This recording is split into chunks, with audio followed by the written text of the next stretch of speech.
Golfers are notoriously nutty, and so even on a day where going to the golf course seems ill-advised, it's likely that all of us are going to be looking for some way to do something related to golf.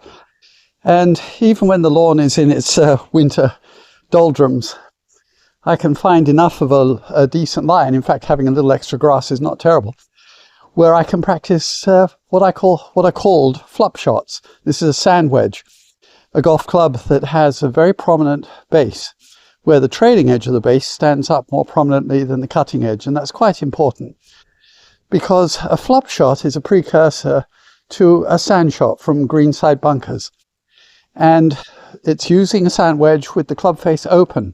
Now when you open the club face, it of course adds loft, but it also makes that trailing edge of that base push the cutting edge off the surface of the ground, and as a consequence means that you're not going to dig into the sand and leave the ball in the bunker or blade it out. Now when it comes to a flop shot, we're hitting off grass, and it's used usually to go over that same bunker. So it's actually a very good way to train because essentially the techniques are identical.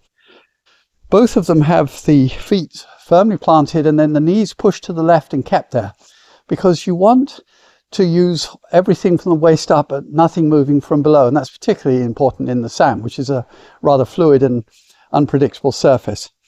Then we point the shaft at the middle somewhat. There's some variation of opinion about that. Ballesteros, of course, was an incredible golfer who always advocated having the hand slightly ahead. The benefit of pointing it more toward the middle is that that adds even more loft. And of course, if we grip with the club face open, essentially at about 2 o'clock on a clock face, then we've added as much possible loft as we can. And we've also made that base more prominent.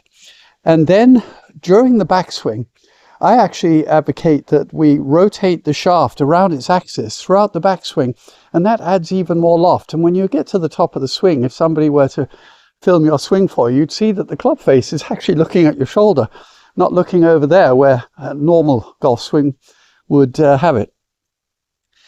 Then you're going to try to land that trailing edge of the club onto the surface and not let the cutting edge ever touch. And that's beneficial both for this shot and for sand shots. The follow through is abbreviated generally, you're not swinging very fast, but also, unlike other shots in the game, we keep the club face looking toward the target throughout the entirety of the swing. And we don't let it turn over like a gate, as I often describe it. So that's flop shot on a horrible day.